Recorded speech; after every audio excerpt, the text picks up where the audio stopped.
Olá, seja bem-vindo a mais um Pfizer Curious. O meu nome é Torquato Moreira Marques. E eu sou a Catarina Marcelino. E hoje vamos falar sobre bronquiolite. Sabia que a bronquiolite é uma causa comum de internamento hospitalar, em particular em crianças até aos 2 anos de idade? E sabia que o vírus sincicial respiratório é o agente responsável por mais de 70% dos casos? Então fique connosco nos próximos minutos e saiba mais sobre o que é e quais os principais sinais e sintomas das bronquiolites.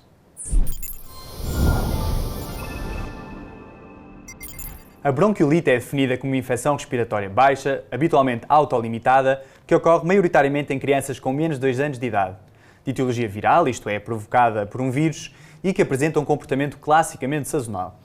A bronquiolite é extremamente contagiosa e a transmissão faz-se através de gotículas respiratórias da pessoa infectada ou pelo contacto com secreções respiratórias contaminadas. Nas crianças pequenas, a transmissão acontece frequentemente através das mãos que contactam com secreções de outra pessoa infectada.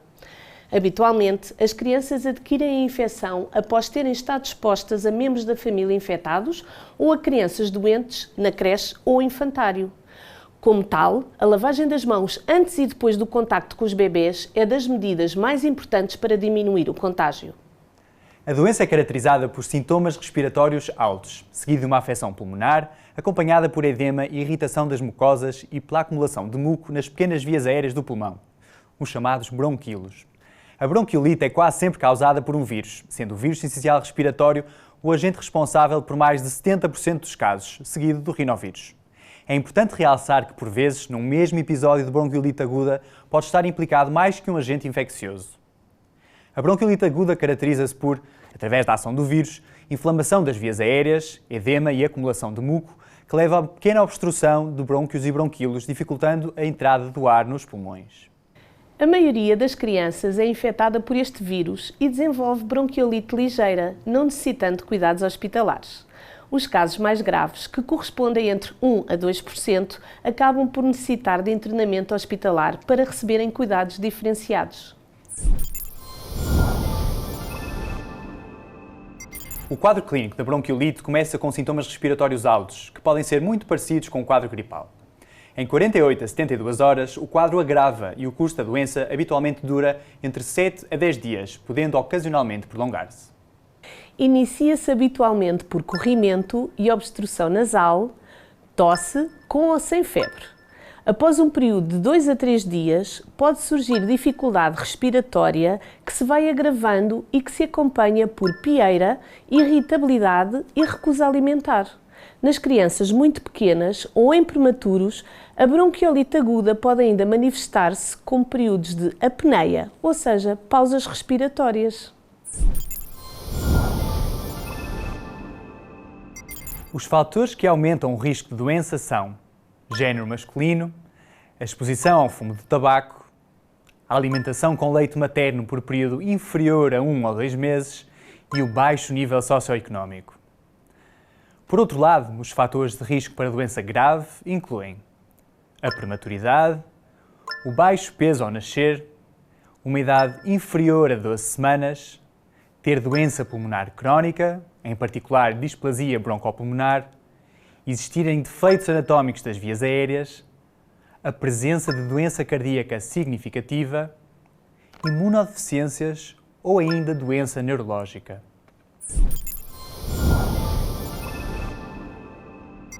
O diagnóstico da bronquiolite é habitualmente clínico e a avaliação dos sinais e sintomas e o exame físico são habitualmente suficientes. Um dado importante a valorizar no exame físico é a medição da saturação de oxigênio para a avaliação da necessidade de administração de oxigênio suplementar, tendo em conta que a hipoxemia, isto é, os baixos níveis de oxigênio no sangue, é uma complicação importante da doença que obriga a internamento hospitalar. Se a evolução da bronquiolite aguda for diferente do habitual, se houver suspeita de complicações, como por exemplo infecções bacterianas secundárias ou se houver alguma doença cardiorrespiratória prévia, pode ser necessário efetuar análise ao sangue, radiografia torácica ou colheita de secreções para pesquisa do agente ou agentes envolvidos.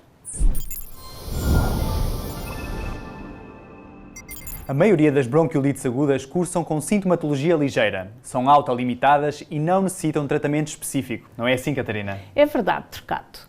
Algumas medidas úteis em casa incluem a criação de um ambiente calmo onde sejam evitados fatores irritativos, como o tabaco, elevar a cabeceira da cama a 30 graus, o recurso a antipiréticos se existir febre, a desobstrução das vias aéreas através de lavagem nasal frequente com soro fisiológico ou da aspiração de secreções, fazer refeições mais pequenas e com intervalos mais curtos e garantir uma boa hidratação, dando água regularmente à criança.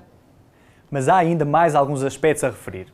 Em primeiro lugar, importa lembrar que não está indicada a administração de qualquer xarope para a tosse, pois não há benefício comprovado e estes podem ter efeitos adversos importantes. Em segundo lugar, e relativamente à cinesioterapia respiratória ou fisioterapia respiratória, normalmente também não está indicada na bronquiolite aguda, porque na maioria dos casos não altera a evolução da doença. E por último, quanto aos broncodilatadores, que são medicamentos que poderão ser prescritos pelo seu médico para dilatar os brônquios, importa referir que devem ser administrados com um inalador pressurizado associado a uma câmara expansora para optimizar a sua utilização. Se surgir agravamento da dificuldade respiratória, recusa alimentar, prostração ou outros sinais de alarme, é imperativo recorrer a um serviço de saúde. Alguns casos mais graves podem mesmo necessitar de suporte ventilatório de forma a garantir a sobrevivência da criança.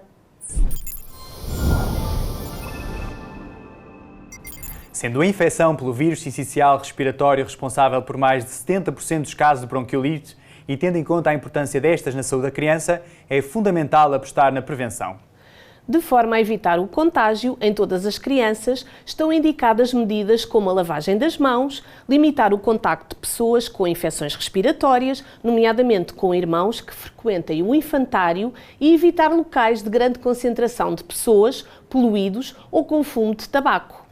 Para a prevenção da infecção pelo vírus sincicial respiratório em algumas crianças incluídas em grupos de risco, têm surgido novos medicamentos e vacinas.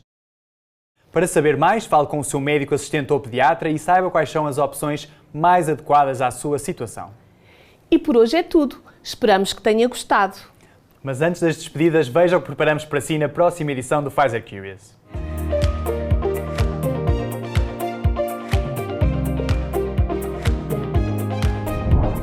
Ficou curioso? Então não perca a próxima emissão. E não se esqueça, pode deixar as suas sugestões para os próximos episódios na caixa de comentários e rever este e outros conteúdos no Facebook, LinkedIn e canal de YouTube da Pfizer Portugal.